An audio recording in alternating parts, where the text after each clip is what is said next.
What's up? It's Chris from StonefoxMedia, and I want to talk to you guys briefly about the whole entire E3 press conferences because Microsoft and Sony both gave their responses to how each other did. So, of course, Microsoft started out with, they did a great job while simultaneously kicking them in the face. So, Microsoft did compare Sony's exclusive lineup to theirs, and they commented on backwards compatibility and more. Now, they said their exclusives for this year are a big difference between PS4 and Xbox One. They said, they had a, great show. They focused on fan favorite games, and, they have a different kind of lineup than we have this year. They said we both showed off 25 games and 11 exclusive games. We showed 7 exclusives that are coming out holiday this year.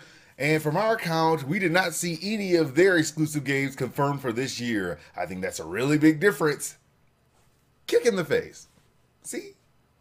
They also went on to talk about the whole entire backwards compatibility. I want to say this is something that with architecture design we are not expected to do, but we have some of the brightest software engineers in the world. They spend blah blah blah blah blah blah blah time doing everything, and so what it runs on the 360 and full emulation on Xbox One.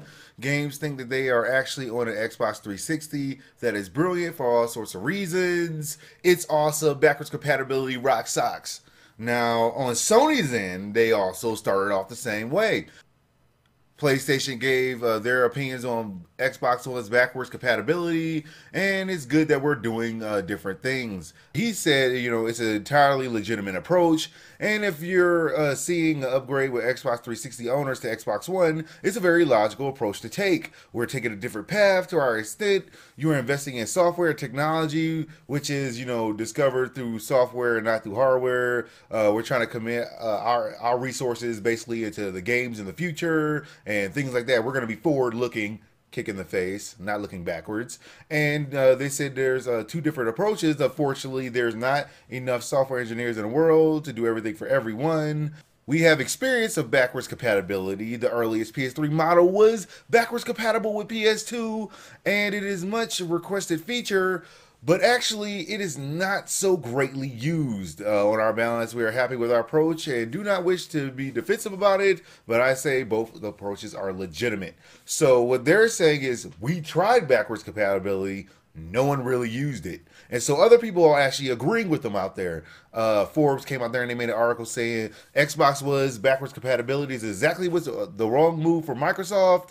After all the hype died down, they have to understand that after people go out there and they, use the backwards compatibility, a lot of people, when they buy a new console, don't want to play games of the past, which is also part of why people are complaining that they keep doing remasters and remakes all over again every single time. So while I understand both sides of the argument, I can kind of see this now. It kind of makes a little bit more logical sense. Even when I had backwards compatibility with the PS2, I never played any PS2 games. I never did. A lot of people have Wii U's. A lot of people aren't playing the original Wii games. This may actually be a valid point. Are you, as an Xbox One owner, because I have an Xbox One, going to go back and play ancient games? I don't see it happening. I mean, I liked Blue Dragon. I probably won't go back and play it again. Moving on from that gaming news, Nintendo President Satoru Iwata responds to negative digital event reactions. So after the backlash at the whole entire E3 event, he made a statement saying, "Thank you for watching. We take the opinions of this year's digital event seriously and will work to better meet your expectations." Okay. I talked about this yesterday. It was kind of a problem. Okay, I know they say they take it seriously, but when you have Regia Fisa Muppets on your conference, I don't take you seriously. I don't. It was not a wise choice. It was all Nintendo 3DS. Wii U had like 2 games on it that we have known about for the last 2 years. They have done nothing in third-party support, and they literally came out there just saying, hey, just take whatever we give you. All we care about is NX and 3DS, and you know it. They don't care about the Wii U. It's dead. It's dead. Please understand it's dead. Don't try and sugarcoat it. Don't try to be like, oh, well, you got to understand. It's got... No, it doesn't. Every game that's coming out is coming out for 3DS. Name a game they got, they ain't coming out for 3DS. Go ahead, because it's coming out for 3DS too. And they're like, the hell with this Wii U thing. I'm sorry. You got to let it go. It's over. Yeah. So that's my opinion on that. Like, subscribe, follow me on Twitch, Twitter, Facebook, so you know soon my news becomes available. Thank you guys for watching, and I will holler at y'all later. Thank you guys for watching my whole entire episode. I really do appreciate it. Hit that like and subscribe button, and after that, go to my StonefoxMedia store. Get cool things like shirts, iPhone cases, you name it. Even got mugs. There's nothing in the mug.